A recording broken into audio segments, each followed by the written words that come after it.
I'm Ian Richards, welcoming you to InFocus, a weekly program where we take a closer look at what's happening within and across the government of St. Kitts and Nevis, your government. The 90-day campaign against violence and crime, launched in September 2024, was a game changer, uniting public, private, and civil society sectors in a collective effort to combat crime and violence.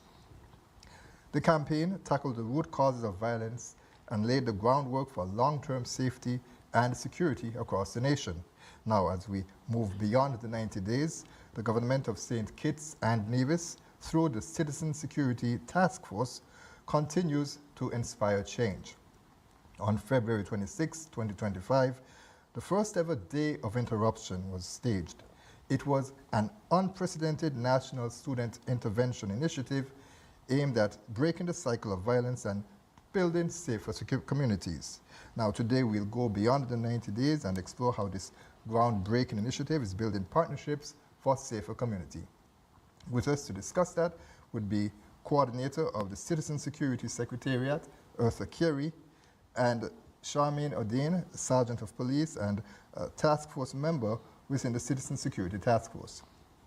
Stay with us as we delve into your government on InFocus. It's your government, your business. If you haven't done it as yet, please do it today. Subscribe to our YouTube page at SKNIS Media for regular updates, live coverage, and even more information on your government. While you're at it, like, share, and interact with our Facebook and Instagram pages at SKNIS Media and SKNIS Info.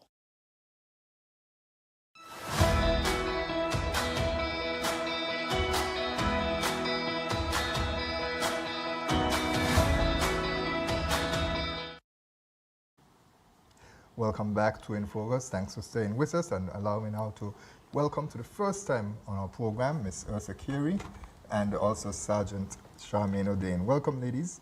Thank you. Thank you for the welcome. Okay. So we're going to get right into our conversation, and of course, as we mentioned at the top, we're discussing the 90-day campaign and the Citizen Security Secretariat and the Task Force, and I think that's a good place for us to start. Can you tell us, Ms. Carey, what is the difference, if there is one, between the Citizen Security Task Force and the Citizen Security Secretariat? I won't say that there's much of a difference or a separation. The Secretariat is the house, so to speak. And of course, with having the house and we want to operate any activities or engagement, we must have a team. So that's where the task force comes into play. So we had to engage various stakeholders. Some are from the private sector, some are from the government sectors, and we just come together as a whole. That makes up the task force, but the Secretariat is what really hosts the task force team itself. So I would say there's a separation, really. And how is the relationship working within the task force?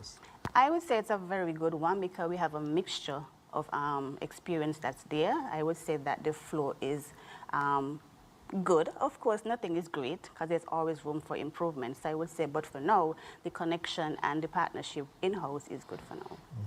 And Sergeant O'Dane, as a task force member, perhaps you can come in and speak to us a bit about the experiences that you've had on the task force. Of course, lending on your expertise from law enforcement. That certainly is very important.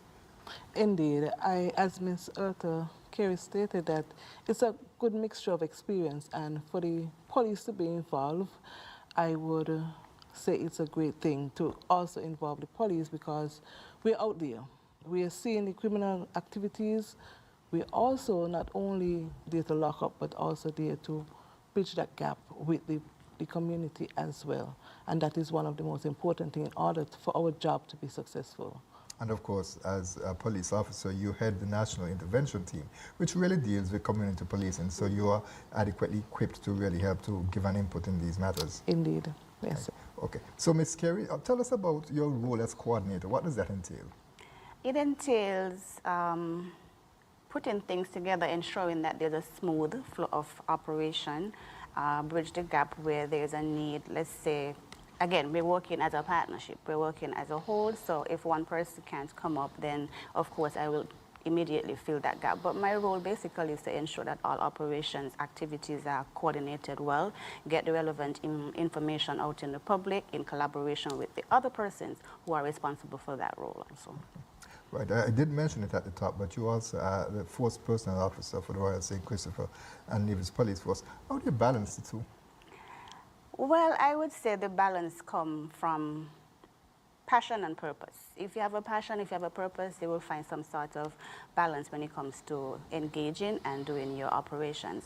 I balance it because it works hand in hand. Police, national security, it falls hand in hand. So information that falls in the Royal St. Christopher and Nevis Police Force also extends over to the national side of it, which is the Citizen Secretariat. So the information, it flows, and it's just about putting it together.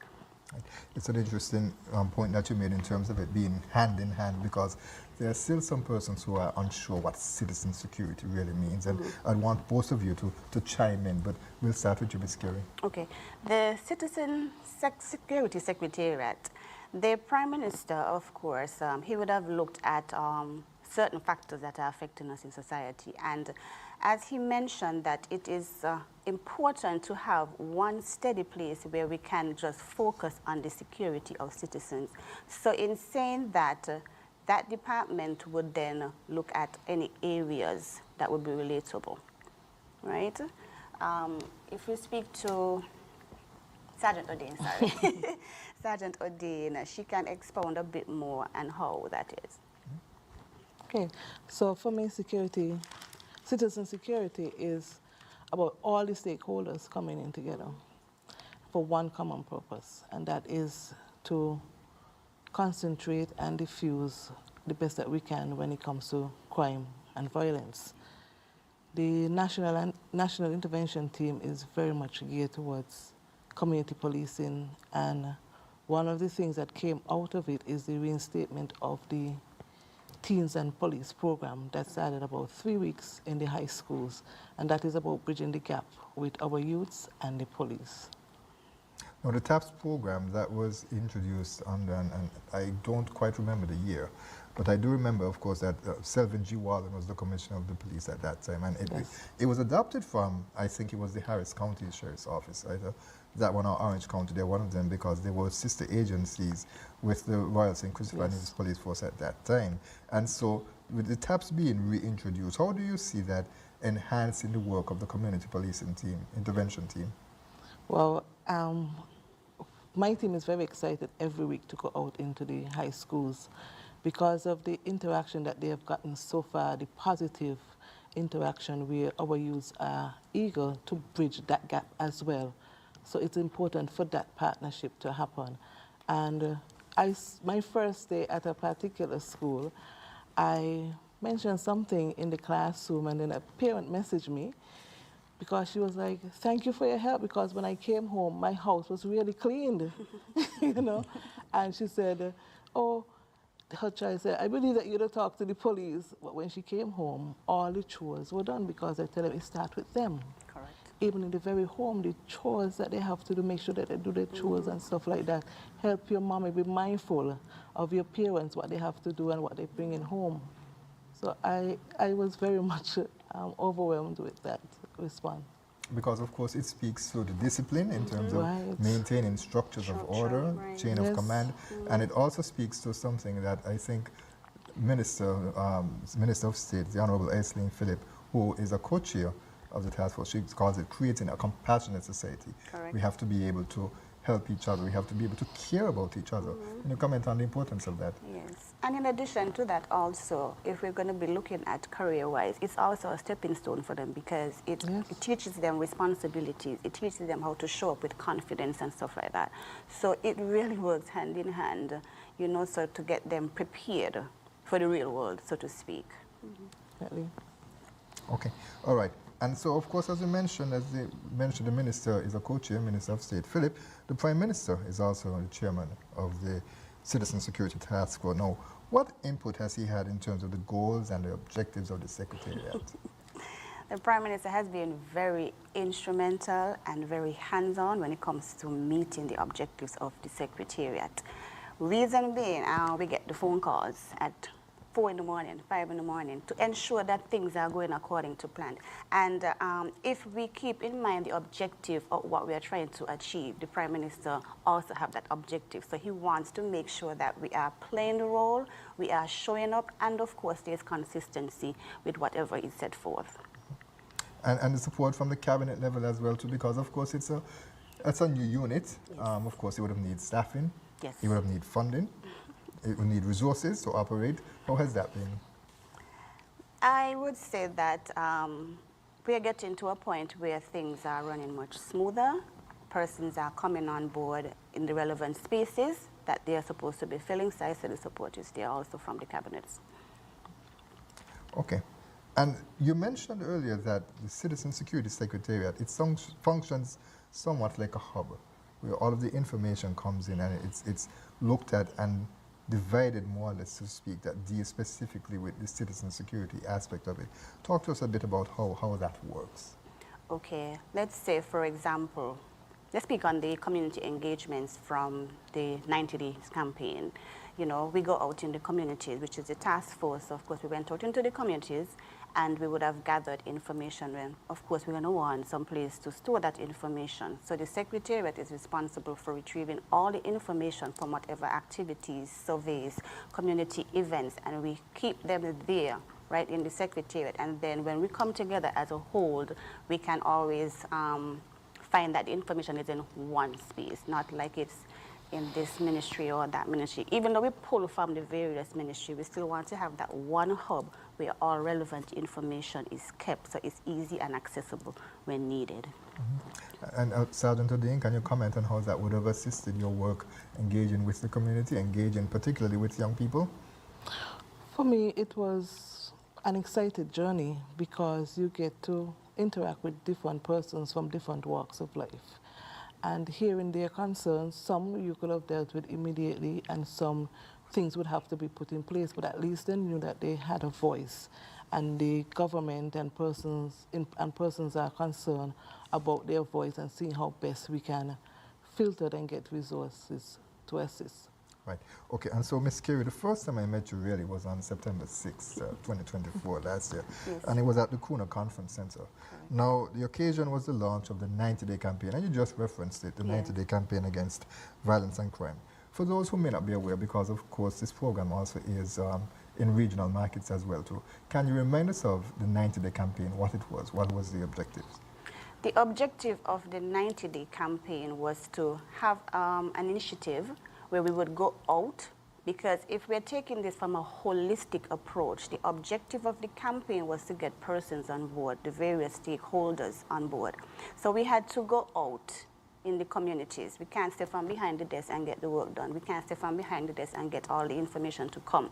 We had to find ways to interact. So therefore, the 90-day campaign, it gave us roughly over 3 months to interact, to partner, build relationship, professional relationships that would end up in a position to put us where we're supposed to be if we are looking at curbing crime and violence from a public health perspective, because we had to look at it from that route versus looking at it from just the stabbing or the gunshots and stuff like that. We had to find what the grassroots was. So the Prime Minister's goal was to find a way to get the necessary information. That's why we had to take it from the public health perspective.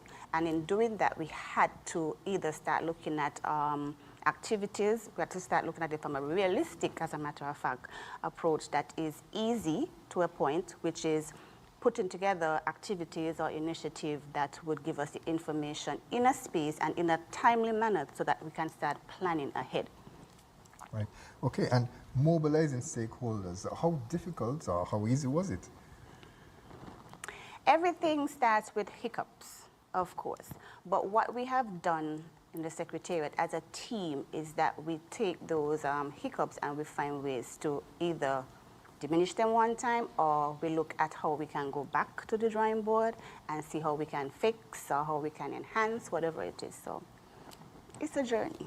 Mm-hmm. Sergeant, could you comment on that? Because of course, it's a journey. The police has always been one, law enforcement has always been telling the public, appealing to the public, we need your help. The police cannot do it alone. There must be someone who might have seen something. Of course, Crime Stoppers was introduced. I mentioned the former commissioner earlier.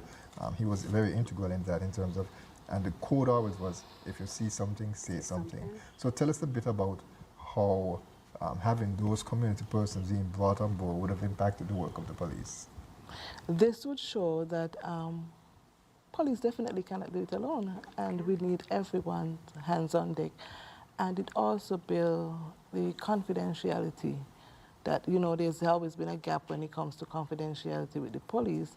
And I think seeing police work closely with different stakeholders in the community, this would also ensure persons that police is working to bring in safer spaces, also with the confidentiality. So I think that it was a very good initiative, and still, as she said, nothing is perfect. We're still working. As you can see, we're here, so we're still working towards building that gap. And one of the things I would like to mention, of course, is that it showed persons, especially young people, the policing from a different side. Yes. You got an understanding of the type of effort that goes into it. You got an understanding that police officers are our neighbors. They are our brothers, our sisters, our cousins. Definitely. That they are human beings as well too. And really and truly to treat a police officer as a robot or to think of them that way, it really was a wrong impression. And that would have to, as you mentioned, to humanize police. I would want to put it that way. Yes. To humanize the police. We're not just here for enforcement, we're also here for communication. We're also here for creating safe spaces for our youths as well. Correct. Right. Okay. And so, Ms. Carey, can you share with us a bit of the findings of the 90-day campaign? Sure. From the findings, it was revealed, how to put it in a simple form, things that we may overlook, they are in simple forms, but they carry a weight, meaning that the findings showed us things that we may have been overlooking for years that were contributing to crime, the rise of crime and violence, right? And some of the findings revealed that... Before you go there, what were some of those things that were being overlooked? That's what I was about to get to. Okay.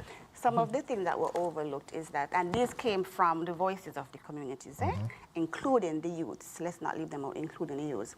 If we had an engagement in one community, and some of the youths were saying that they know that there are issues that are in their household, and the parents did not know or do not want to take the approach to do stuff like counseling. Right? So when we look at... counseling for the children parents, or the parents themselves? Yes, okay. the parents. And when that was mentioned by a youth, I mean, we had to really take a step back and be like, okay, wow. So the children, for us, the team, it told us that the children are definitely paying attention to what's going on. And that is why, with the findings also, some of them revealed that's one of the reasons why they also turn to the gangs, so to speak. They turn to the gangs for support. They turn to the gangs for an ear. They turn to the gangs to render support or safety, as they may put it, because they felt safe with the gang peers, so to speak. Anything that you'd like to add, Sergeant?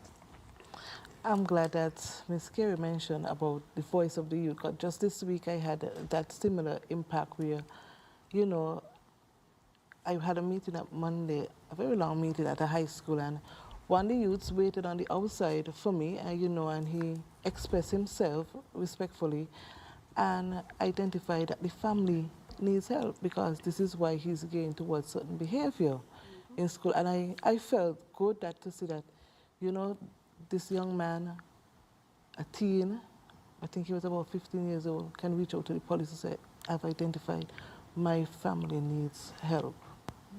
And it speaks to the fact that most young persons seems to be in tune with their mental health. Yes. And that is something that I would say 15 years ago, certainly when I was growing up, it did not happen. You were always told to be a man, which means to be quiet and lead and be aggressive and don't be cry. physical and be yes. Don't express yourself. And young people, those are messages that are changing. So Yes. I'm sure that you welcome these things, these changes in society. Yes. Yes, most definitely. Okay. And so, as you mentioned, the counseling in terms of family members, that's one part. Anything else a key finding that you care to mention that would have come out from the campaign as well? Yes, sure. Some of the key findings is also that there are drug use in some of the communities that we didn't expect to find, right? With drug use, of course, let's talk about, if you want to talk about marijuana, for example, the age group that was participating in such, right? You will be like, wow, we do the fine time, right? So that was one of the findings that came out of the findings. Also, there were, some of them spoke about poverty, some of them spoke about the impact that social media, the influence that social media has on their life when they want to live up to social media, so to speak. You know, they are influenced by some of those things. It also spoke about persons not being involved in the church. So that's where that's why we invited members from the various Christian councils and stuff like that to faith-based association to come in, because we want them also to be a part of what we have going on, because we have to set that standard. While we set the standard, we cannot keep the Christianity or whatever religion that it is, we can't keep them out of it, right? So that's some of the things that came out from the findings. Sergeant, the drug use, was that startling to the police? Was that something, because of course you deal with young people and you deal with persons as well to enforcing the laws and the drug use. I know that there is a very critical involvement with schools. Was that striking for the police to discover, or was it known? It was known, and there has been an increase over the past 2 to 3 years when it comes to involvement of youths with drug abuse. What age are we looking at? We're looking as young as 10 years old. The small amount between 10 to 12 is a small amount, but from 12 in the high school age group, it's ridiculous. And you often wonder why this is happening, why they're geared towards, and we have to look at vaping as well. Just last week or week before, I was passing a particular area, and one young man actually had 2 vapors in his mouth, in his uniform. And it is alarming when it comes to the drug abuse among our youths. And this is one thing that we have to try to see how best we can diffuse as soon as possible, because they're our future. Right. They're our future. And so strategies coming out of the 90-day campaign to deal with these Definitely. matters. What are some of those? Strategies will be aligning some of the things that we found from the report that we received, is aligning some of these to already existing resources, because the resources are out there, but I don't think that persons are aware of some of these resources. We have the Elevate program that has a lot of things going on that many persons do not know about. So some of these would be aligning some of the behaviors, some of the grassroots to some of the resources that is currently existing. And also looking at that, it would take us over into the education side of it, where the school will be heavily involved. Ministry of Education, they will be very much involved in what we have going on. Okay. And that is where for the youths, that is where the taps in the high schools come in. And it's not just about coming in and presenting or talking to the youth. They will be very much engaged as well. There's also a part where they have to learn to serve. They have to serve back to the community that the high school is in. They have to come up with their own way, how they want to serve the community. So I am very glad that, and this is very timely with the TAPS program into the high school at this time. So we are hoping to see many successes coming out of this when it comes to impacting our youths. Right. Okay, and we'll talk a bit more about the long-term strategy and its impact on the population a bit later. But of course, I want to jump into, as you would mention, Ms. Carey, the Ministry of Education, the partnership there, the National Day of Interruption. But before we get into it, we're going to take our first break. Okay. We'll be right back with more In Focus. The Day of Interruption was deliberately and intentionally named as interrupting transmission of cycles of violence is actually one key principle of the public health approach. And so in all the schools, public and private, primary and secondary schools, we had the commitment from the Ministry of Education to host special assemblies that focused on the theme of anti-violence and crime. Me no know about you, but me love think it's bad.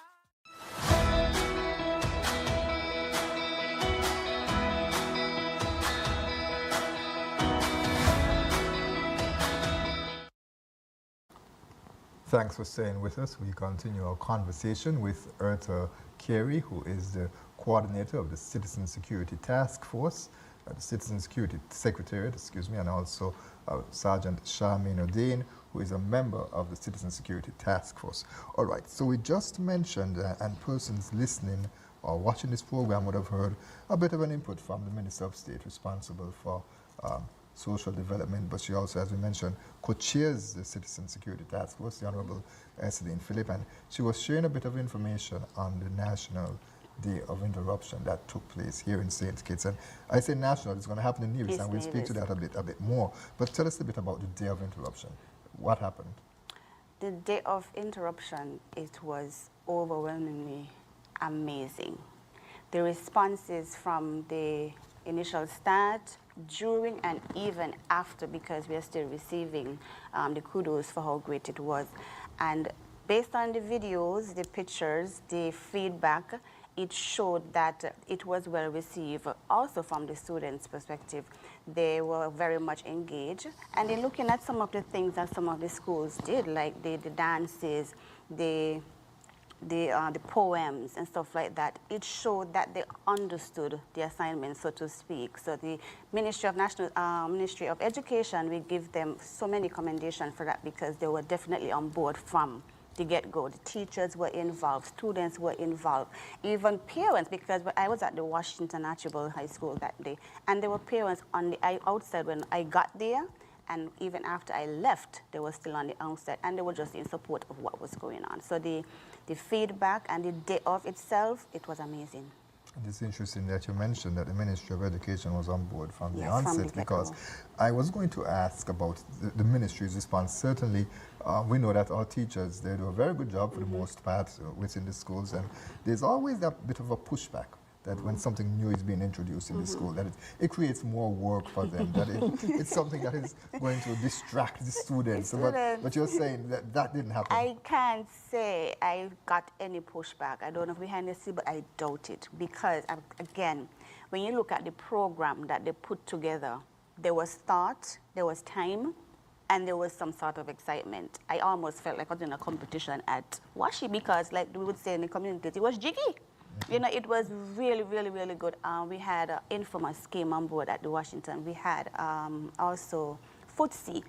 He was well received also. We had De Jour. We had other artists who was at all the various schools, and they played such a big role there. So it was well received all across the board. Teachers were dancing. Teachers were engaged. They were just having a great time, and I am happy that that came off. Mm-hmm. So the Day of Interruption was held where? It was held on St. Kitts, the school island-wide, between both private and the public schools. And that would be primary and secondary high school. schools. And yes, invitation was sent out to all schools, including CFPC too.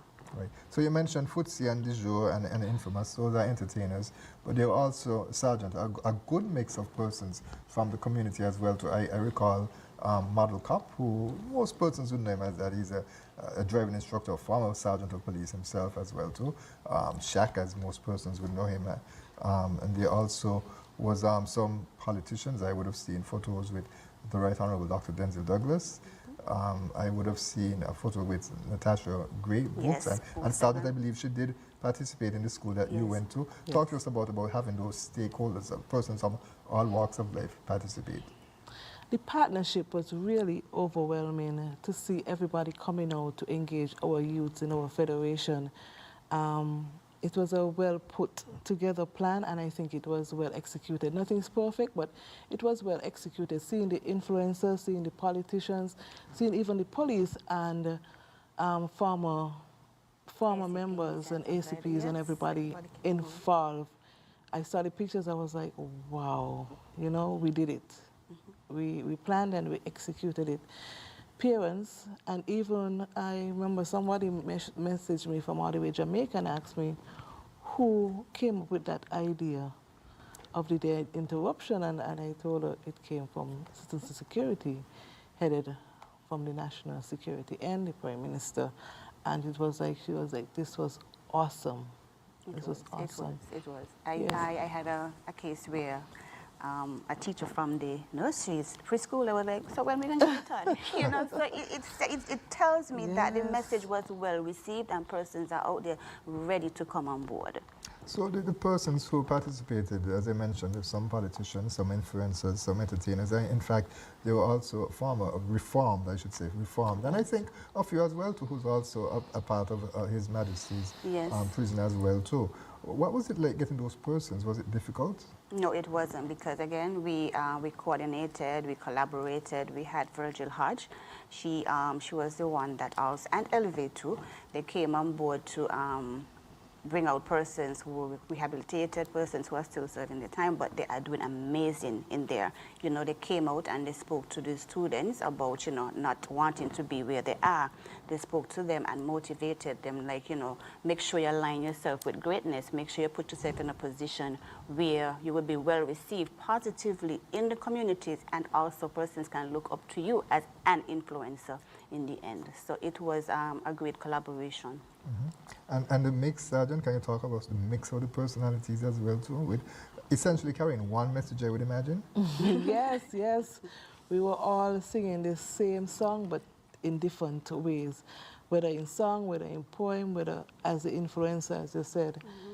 It was well planned, and that is what we were aiming for, that persons carry one song, even though we might not be on the same professional team or the same parties.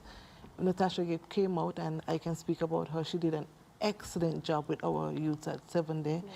They were very engaging. Even their performance was in line with our theme. So I think it was well received, and we see that our work is not being taken for granted. Persons are engaged in the peace mood. Yes. Yes. So, go ahead. Imagine that this was really scheduled to be about no more than 45 minutes, right, in the schools. And if they pass over an hour, because Beach Island was very long, again, the primary school, they just came out as small as they were. They came out. The program lasted like almost an hour and a half. So that tells us that they are on board. The children are aboard because they were excited, all of them, literally all of them. They sang lustily, they did whatever they had to do. We had a past student from the school at Beach Island. They came out, they sang calypsos, so to speak. It was well received, and I would definitely like to see something like this be continued. Yes. The Secretariat, we planted this seed as a stepping stone for the schools, you know, and of course they're all creative in their own way. And we expect that this will be continued as a part of bringing together, curbing crime and violence, ensuring that our young leaders are prepared for the outer world.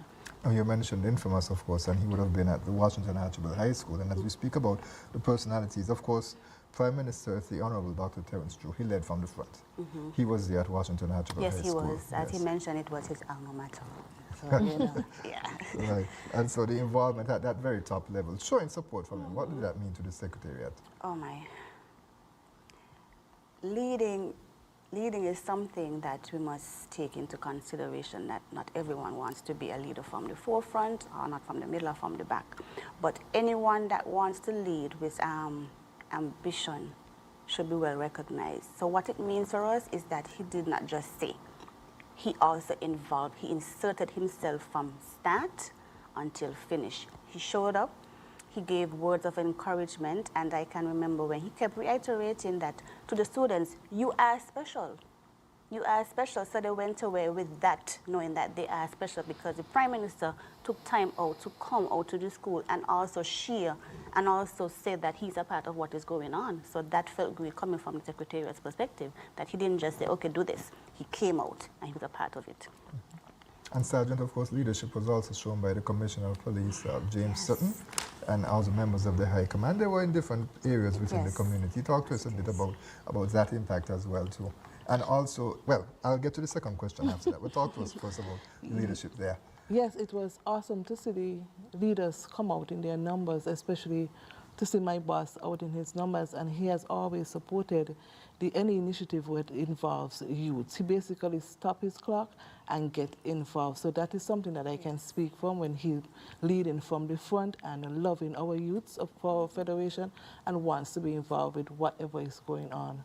So for me, even ACP for crime, I know they're very busy, but he came out, he was at Keon, And he himself sent me, you know, his pictures to see. Oh, then I did show up. So it was awesome. It was really awesome. I know ACP Brown, he was also at Sky Academy, you know, so We they had really... superintendents at the other various Yes. schools.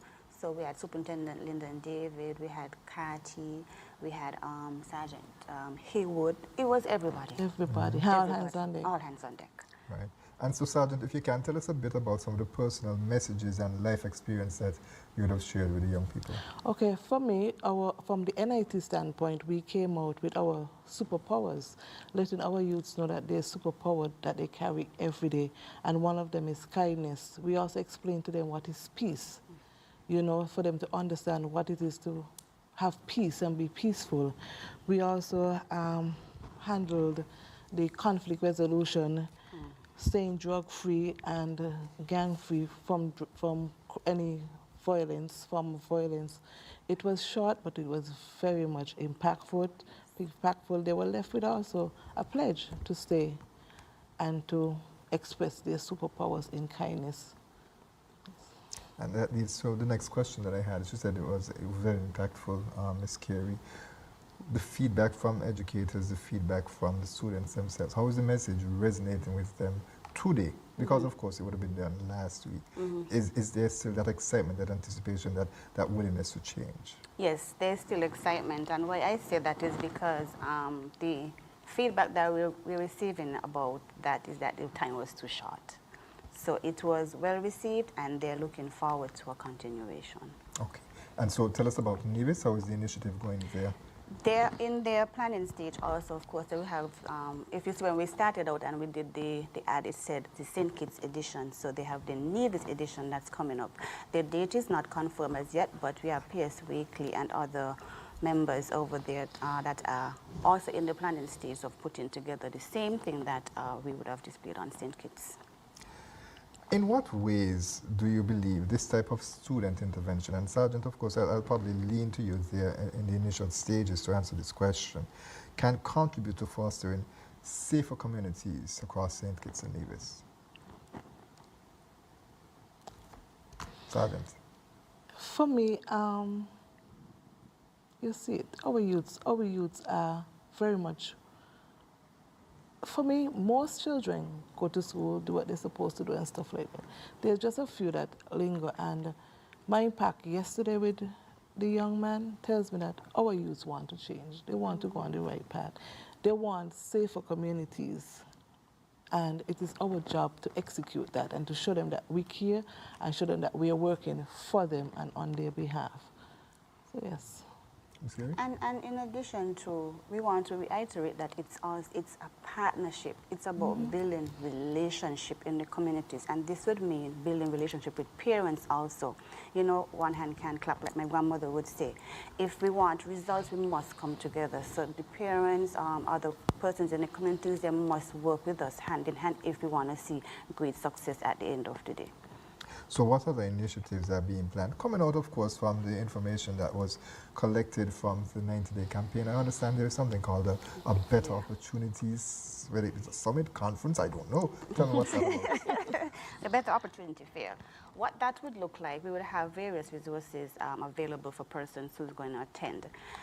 We're going to have vendors. We're going to have job available for persons to apply for. So that would mean, again, collaborating with the various ministries. Labor, of course, Department of Labor, of course, they're going to come on board with whatever employment opportunities that we have there.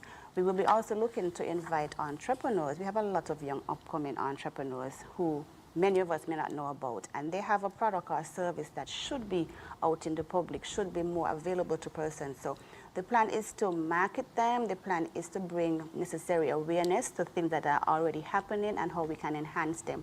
And in that one spot, during that fair, let's say, for example, what the plan is, we're going to be advertising job. So with advertising the job, of course, we want to ensure that some of these applicants are career ready, so to speak.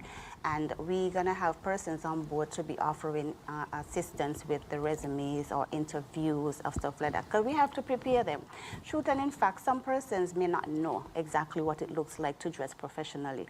And as simple as it may look, it is a big thing for employers. So we have to help these young persons, or anybody in particular, who wants to set their foot forward when it comes to their career. So we're just providing information.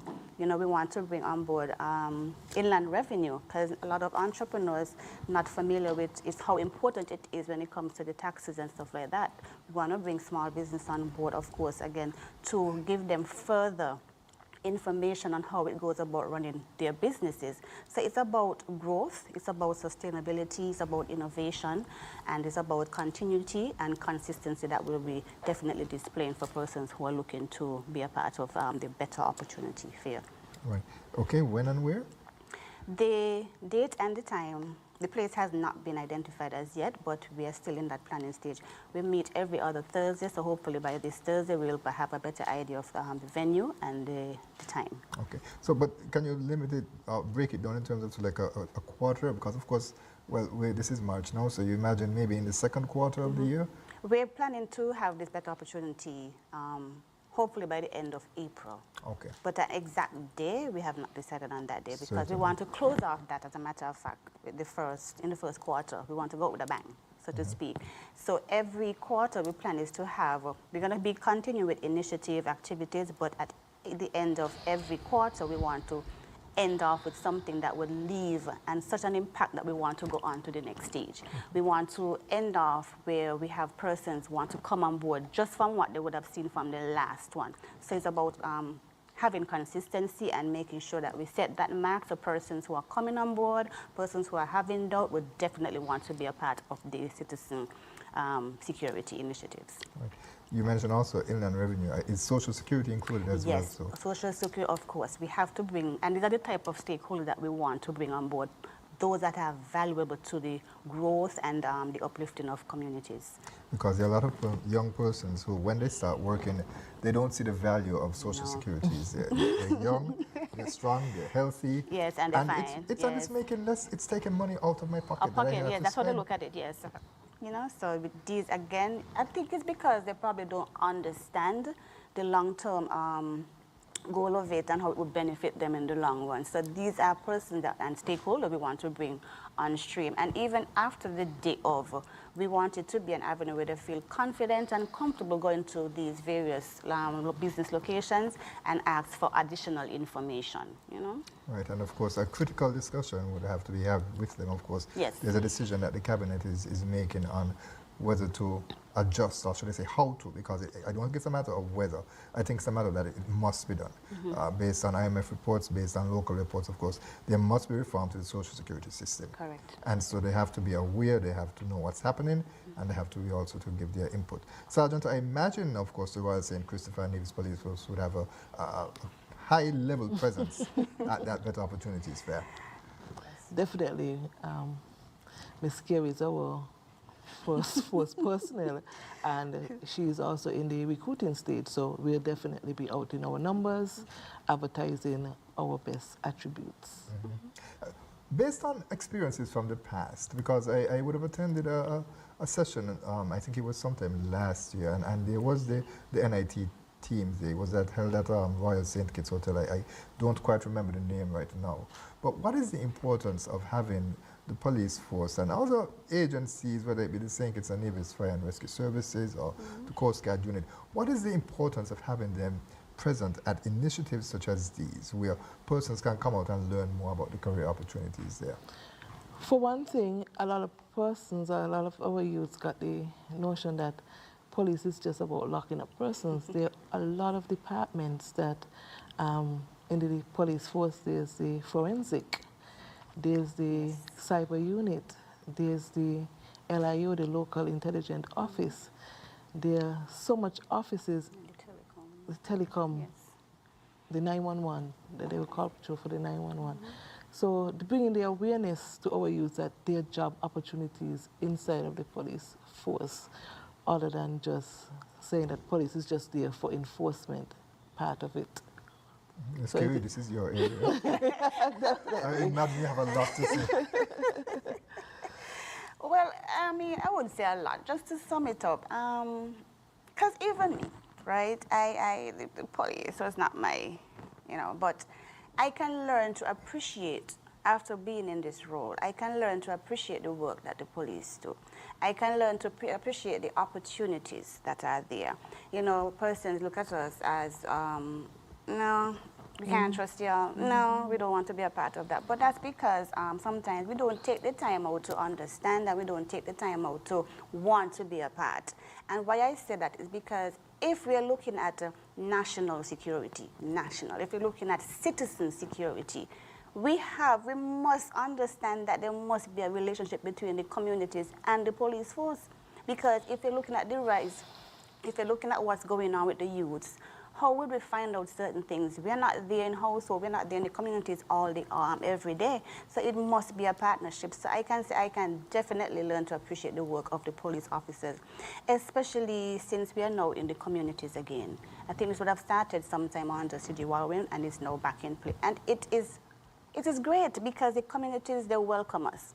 We receive, of course, the constructive criticism. We don't take anything personal. We just take it back to the board. We just take it back to the drawing board, and we look at how we can improve, because we want to ensure that communities are safer. We want to ensure that families feel that they can trust. We want to ensure that the communities feel like they're in a position that they can give information that would bring up justice, that can bring change.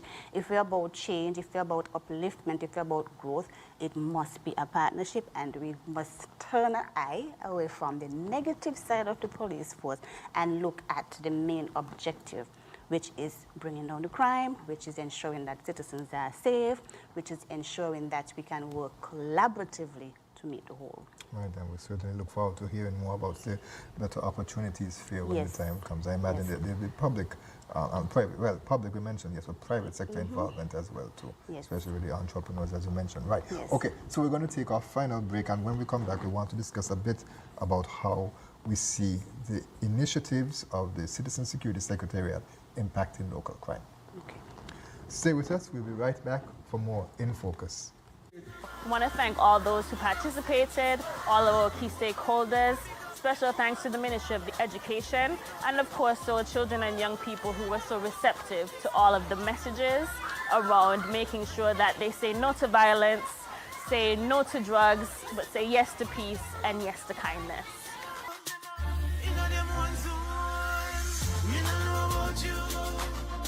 But me not think it's bad.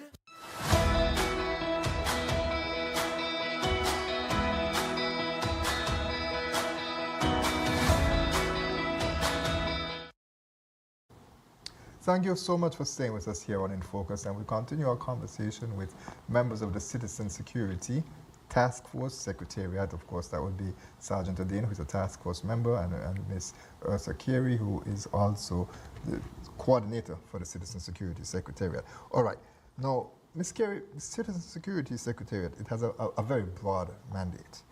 How are you ensuring that the work being done is inclusive and addresses the needs of all vulnerable populations? And of course, that would include youth, that would include women. Of course. That would include persons with disabilities. I have to put a plug in there for that, because most of the times they're overlooked. And also other groups at risk. Okay. It's about inclusion.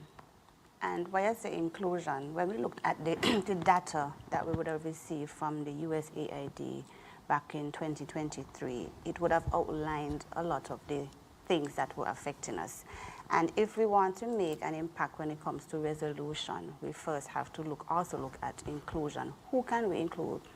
Do we leave anyone out? No.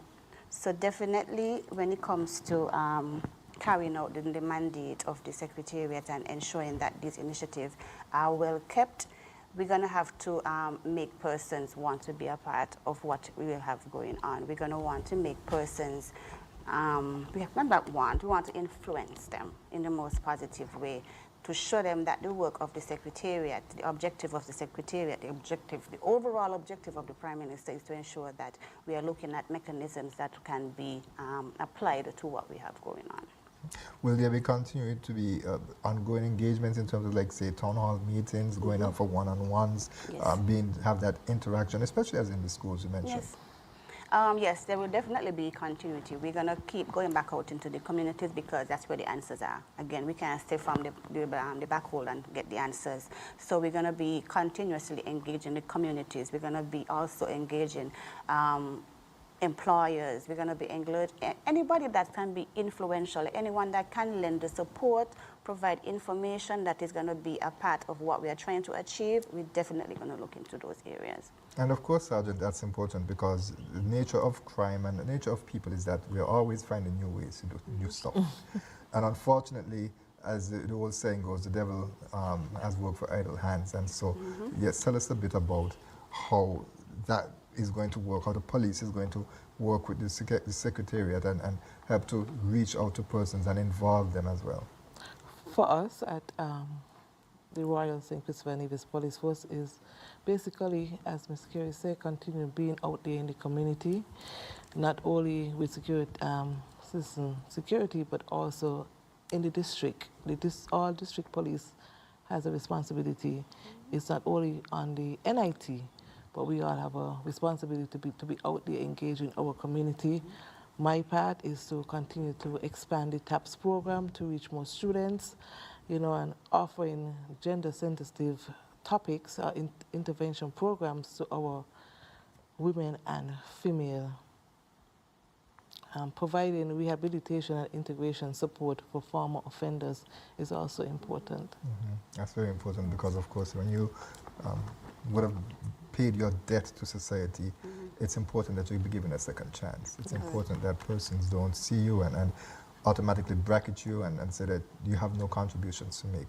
Well, part of the restorative justice system is that I have already paid my debt, give me an opportunity to contribute positively.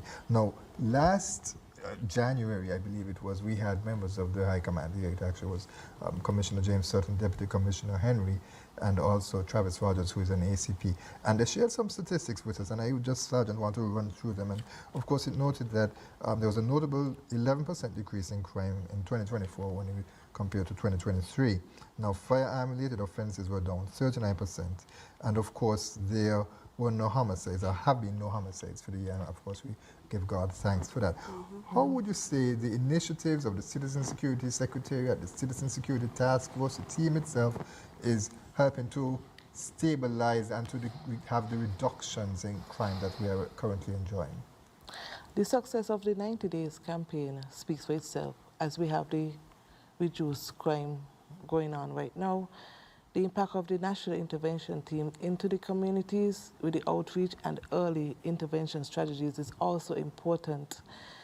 The reinstatement of the TAPS, you'll always hear me speak about the TAPS because that is one of the things that came out of the beyond the 90 days, and it was the reinstating the TAPS, and I am so happy that we are on board to impact our youths in a positive way. Ms. Curie? Again, it's about building relationships, you know, establishing or reigniting restoration. So I would say it's a move forward, but with moving forward, we have to still look at the areas that are probably being neglected and what we can restore. And so with that being said, how do you see the role of the Citizen Security Secretariat evolving in the coming years? And I imagine that it will be around for years and years to come. Yes, that's the plan. Right, in terms of prevention, in terms of rehabilitation and long-term community engagement strategies, because of course, as you mentioned, things change, people change. You have to find ways to adapt and keep persons involved and address the critical new needs that pop up, and that also includes, of course, the fact that our population is becoming more diverse as well too. Yes, and it will take me back to what I said. It's about the qualitative data that we would have received from the report from the USAID, because from that report we were able to understand exactly what was going on. We understand the grassroots, and with finding what the grassroots are, we were able to look at whether there are existing programs or we're looking at implementing. We're looking at various frameworks that would support the findings, in a sense that we're going to find solutions from what, because we have already identified what some of the issues are. We have resources available, but they're just not in play for some persons that are just not aware of what is going on. In terms of continuity, of course, we're going to always be looking at ways to enhance or implement. So we're going to match that with what we would have received from the data from the USAID and use that to look at ways, mechanisms, or how we engage the communities. It would be about, we have to continuously be in the communities because that's where the answers, the information is. And once we get the information from the communities, anybody who has information that still doesn't want to be a part, we welcome it. I want to make that clear. We welcome that information. We're going to look at ways how persons can send in information and remain confident, right? Because that's one of the issues that was also in the findings. Or we talk about whatever it is, but then down the road we still feel unsafe because either the name was revealed or information was given that, oh, it's a possibility that is that person. Are there any specific strategies, and Sergeant, I'll ask you the same question as well too, from the NIT side of it. Are there any specific strategies that are targeting persons who are not who weren't born in St. Kitts and Nevis, any citizens? Because, of course, as I mentioned, we have a very growing diverse population, persons who are from regional countries, persons who are Spanish-speaking, persons who are from China or within that community as well. I'm happy that you mentioned that about, because the Spanish communities, they has been on board from day one. You know, we have persons like Andy, I don't know his last name, but we have persons like Andy who came on board. He actually organized the community engagement for the Spanish communities. And we also had help, we had assistance from Austin, Edinburgh, and other persons who are very much in the area speaking Spanish, so they understood the lingo that we are speaking. So yes, definitely we are engaged in other communities, we are engaged in other countries when it comes to sharing their ideas, or we welcome anything on board. Sergeant? I'm also glad that you mentioned that, because just about maybe a few weeks ago, my team and I was discussing introducing Spanish, because especially in the Mat Night Police Club, we have a few Spanish coming to our club as well, so that we have that conversation in Spanish at least once a month or every 3 weeks. We have a teacher coming. We have already identified that teacher. So work is being done in order to that everybody feels as if they have that voice, that they are also involved in what we are doing. And this is one of the ways that we're strengthening the prevention strategies when it comes to the National Intervention Team, not only going into the schools, but also into the communities. Now, Ms. Carey, I do have to ask about, because you mentioned it several times, the contributions of USAID. Now, of course, that organization currently is in flux. So I would imagine that there would have to be those partnerships formed that would fill the gap that USAID provides. Yes, and that's something that we're going to take back again to the meetings, and we're going to start looking at other areas where we can definitely tap into, because we don't want to be at a loss where we lost that, that area and then we just lapse on it. Because if we want it to be continuous, if we want it to be successful, we have to start looking at other areas or other countries that we can tap into, who will be definitely willing to come on board to support what we are really looking at. We spoke a lot about the 90-day campaign and the findings. Are they available to the public? Can persons access the information? Some of it is available, but again, they can always come to the Secretariat. You may ask where. You can find me at the back of the police station, or you can also look at going into government headquarters, and you can get information as long as it's relatable and is out there for the public to know. You will definitely get that information, because we're not trying to hide information. Because if you're engaged in the communities, it's only fair that they get back some sort of information, but we just have to, again, work hand in hand when it comes to that. So yes, information can be available. Right, okay. Unfortunately, we are out of time for our program. That's fine. So I would like to thank you, ladies, for coming out and sharing the information. It certainly is a lot, and I'm certainly looking forward to having additional and future engagements with both of you. And of course, I know, Sergeant, there's an Easter camp coming up, and information is available on the police Facebook page, and so we want to encourage persons to go there. I'm sorry we weren't able to give you an opportunity to speak about that, but all of that is a part of the strategy of engaging with our nationals, engaging with persons of various ages, and so we certainly look forward to having additional conversations going forward. Right. That's Thank Kerry and Sergeant Odin. Thank you So very much Thank you for for the being with Thank us. you for having me. You're welcome. I'd like to thank you, viewers and listeners, for joining us for this edition of InFocus. We trust that you will join us next week at the same place, at the same time, for another edition of InFocus, your government, your business. I'm Ian Richards. Join us every Wednesday for In Focus, a weekly talk show produced by the St. Kitts Nevis Information Service.